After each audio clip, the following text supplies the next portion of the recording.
नमस्कार मित्रांनो, लग्नानंतर होईलच प्रेम या मालिकेत उद्याच्या भागात असं दाखवलं आहे की नंदिनीने रात्रीच्या 12 वाजता जीवाला आल्याचा मस्त चहा करून आणलेला असतं आणि ते दोघंही बसून चहा पित असते. तेव्हा नंदिनी ही आवाज करत करत चहा पित असते. तेव्हा जीवा म्हणतो, असा आवाज करत कोण चहा पितं? तेव्हा नंदिनी म्हणते, ज्याचं मन साफ असतं ना तेव्हाच असे आवाज करून चहा पित असतात. तेव्हा जीवा म्हणतो, काही काय, याचं मन साफ असण्याशी काय संबंध? अरे, संबंध जोडला की लागतो. ज्याचं मन साफ असतं ना तो जगाचा विचारच करत नाही. हो, त्याला हवं तसं जगतो.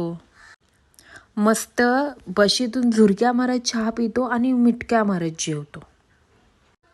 तुम्ही घ्या ना चहा, माझंच काय बोलणं ऐकत बसलाय.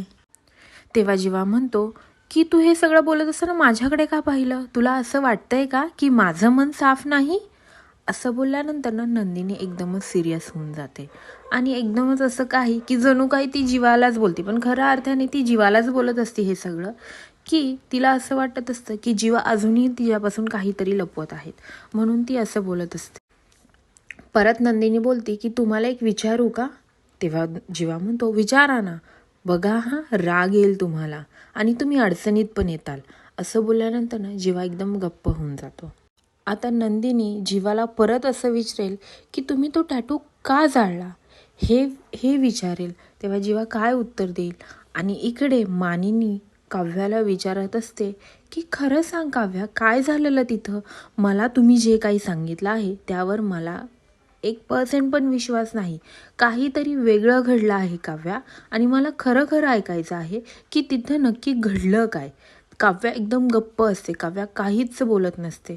मानिनी काकी मला अशा का विचारतायत असं ती मनातल्या मनात विचार करत असते. आणि मानिनीच्या मनात हजारो प्रश्न असतात की नक्की फार्म हाऊसला झालं काय, जीवाला भाजलं कसं काय. मला नाही वाटत जीवा पाय घसरून शेकोटीत पडला. तो काय लहान मुलगा आहे का पाय घसरून शेकोटीत पडायला? असं बोलल्यानंतर ना काव्याचा चेहरा एकदम सिरियस होऊन जातो आणि काव्याला काय सांगावं ते कळतच नसतं. आणि इकडे नंदिनी जीवाला म्हणत असे, तुम्ही त्या मुलीला विसरायचं म्हणून तुमचा टॅटू जाळला नाही, तर त्या मुलीपर्यंत कोणी पोचू नये म्हणून तुम्ही टॅटू जाळला. असं बोलल्यानंतर ना जीवा एकदम शॉक होऊन जातो आणि आता नंदिनीला हळूहळू गोष्टी क्लिअर होत गेलेल्या असतात. आता जीवा स्वतःहून त्याच्या आयुष्याचा पास्ट नंदिनीला सांगेल का, हे पाहण्यासाठी विसरू नका लग्नानंतर होईलच प्रेम आणि माझ्या चॅनलला सबस्क्राईब करा. धन्यवाद.